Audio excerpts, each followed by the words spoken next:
ស្មារតីតែមួយខ្មែរដើម្បីខ្មែរវីតាល់បានចោះចាយជូនជំនួយបន្ទាន់ដោយផ្ទាល់ដល់គ្រួសារភៀសឹកក្រុមគ្រូពេទ្យវីរៈកងទ័ពជួរមុខនៅបណ្ដាខេត្តមានចំនួនព្រំដែនចាប់តាំងពីថ្ងៃដំបូងនៃចំនួនព្រំដែនមកម្លេះក្រុមហ៊ុនទឹកពិសាវីតាល់និងមូលនិធិ25រៀលផ្ដួចផ្ដើមនៅគម្រោងជំនួយបន្ទាន់ពីវីតាល់ដោយបានឧបត្ថម្ភទឹកពិសាចំនួន 10000 កេសនិងចោះចាយជំនួយដោយផ្ទាល់នៅសម្ភារៈចាំបាច់រាប់ពាន់កញ្ចប់ដល់គ្រួសារភៀសឹកក្រុមគ្រូពេទ្យនិងកងទ័ពជួរមុខនៅខេត្តឧត្តរមានជ័យព្រះវិហារបន្ទាយមានជ័យបាត់ដំបងពោធិ៍សាត់និងកោះកុងកាលពីពេលថ្មីនេះសកម្មភាពនៃគម្រោងនេះបានសបញ្ជាក់ឲ្យឃើញពីស្មារតីរួបរวมគ្នាខ្មែរតែមួយដែលជាកម្លាំងសាមគ្គីជាតិដ៏រឹងមាំ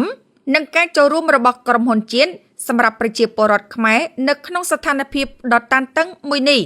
សកម្មភាពនេះពិតជាគួរឲ្យគោរពនិងកោតសរសើរយ៉ាងខ្លាំងដោយក្រុមហ៊ុនផលិតផលជាតិមួយនេះមិននៅស្ងៀមចូលរួមជួយឈរកាន់តាគៀកជាមួយគ្រួសារភៀសឹកក្រុមគ្រូពេទ្យនិងកងទ័ពជួរមុខជាក់ស្ដែងកាលពីថ្ងៃទី13ខែធ្នូកន្លងទៅនេះថ្នាក់ដឹកនាំវីតាល់បាននាំយកជំនួយបន្ទាន់ចុះទៅដោយផ្ទាល់ចែកជូនទារកនិងកុមារភៀសឹកនៅជំរំក្នុងខេត្តឧត្តរមានជ័យព្រះវិហារបន្ទាយមានជ័យក្នុងកញ្ចប់ជំនួយបន្ទាន់របស់វីតាល់សម្រាប់ចែកជូនទារកនិងកុមារភេសជ្ជៈរួមមានសម្ភារៈចាំបាច់ជាច្រើនរួមមានកន្សែងពុះគោធំខោទឹកនោមសាប៊ូកក់សក់សាប៊ូដុសខ្លួនដបទឹកដោះគោ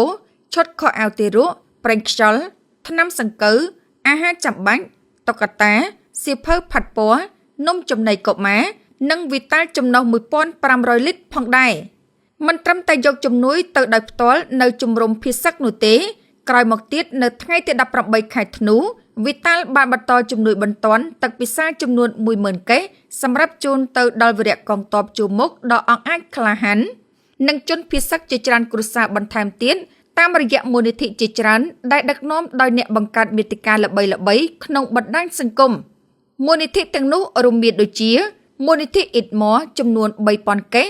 មូលនិធិលោកពមីចំនួន 1000 កេសមូលនិធិវិមាន 7 មករាចំនួន 1000 កេសមូលនិធិគិតជាមួយពេញអានចំនួន 1000 កេសមូលនិធិលោកបៃឌីចំនួន 1000 កេសមូលនិធិលោកតាំងកំលែងចំនួន 1000 កេសមូលនិធិអ្នកនាងទីនិនចំនួន 500 កេសមូលនិធិលោករិនសុក្រិតចំនួន 500 កេសមូលនិធិអ្នកស្រីផនសុផារីចំនួន 500 កេសមូលនិធិអ្នកស្រីយូរ៉ាចំនួន 500 កេសនិងមូលនិធិអ្នកស្រីយេស៊ុយចំនួន 500 កេសផងដែរដើម្បីចូលរួមជួយសម្រាលការលំបាកនិងបន្តផ្ដល់កម្លាំងចិត្តដល់បងប្អូនប្រជាពលរដ្ឋភៀសឹកក៏ដូចជាវីរៈកងទ័ពជួរមុខកម្ពុជាបន្តទៀតថ្ងៃទី22ខែធ្នូវីតាល់បានយកចិត្តទុកដាក់ខ្ពស់ដល់ក្រុមគ្រូពេទ្យឈរជើងនៅមូលដ្ឋានដោយវីតាល់បាននាំយកស្បៀងចាំបាច់រួមមានទឹកពិសាវីតាល់និងមីជាតិសរុបប្រមាណ 2000 កេសទៅជូនដោយផ្ទាល់តាមរយៈមន្ទីរសុខាភិបាលខេត្តព្រះវិហារឧត្តរមានជ័យបន្ទាយមានជ័យបាត់ដំបងនិងពោធិ៍សាត់គួរបញ្ជាក់ផងដែរថាលោកជំទាវជឹងសុគន្ធធាវីនាយិកាប្រតិបត្តិក្រុមហ៊ុនទឹកពិសាវីតាល់ក៏បានចូលរួមឧបត្ថម្ភថវិកាចំនួន $50,000 និងថ្នាំសង្កូវជាច្រើនដល់រាជរដ្ឋាភិបាលកម្ពុជាក្នុងការចូលរួមចំណាយជួយប្រើប្រាស់ក្នុងការរៀបចំទំនប់បម្រុងស្បៀងអាហារចាំបាច់និងចូលរួមលើកទឹកចិត្តដល់កងទ័ពកម្ពុជាដ៏អង់អាចក្លាហានរបស់កម្ពុជាដែលកំពុងឈរជើងជាប់ជាប្រចាំនៅសមរភូមិដើម្បីការពារបូរណភាពទឹកដីនៅតាមបណ្ដោយព្រំដែនកម្ពុជាថៃសូមបញ្ជាក់ថាវីតាល់ជាផលិតផលនៃក្រុមហ៊ុន One More តែងតែចូលរួមយកចិត្តទុកដាក់លើកិច្ចការងារសង្គមនិងសកម្មភាពសប្បុរសធម៌មនុស្សធម៌នានា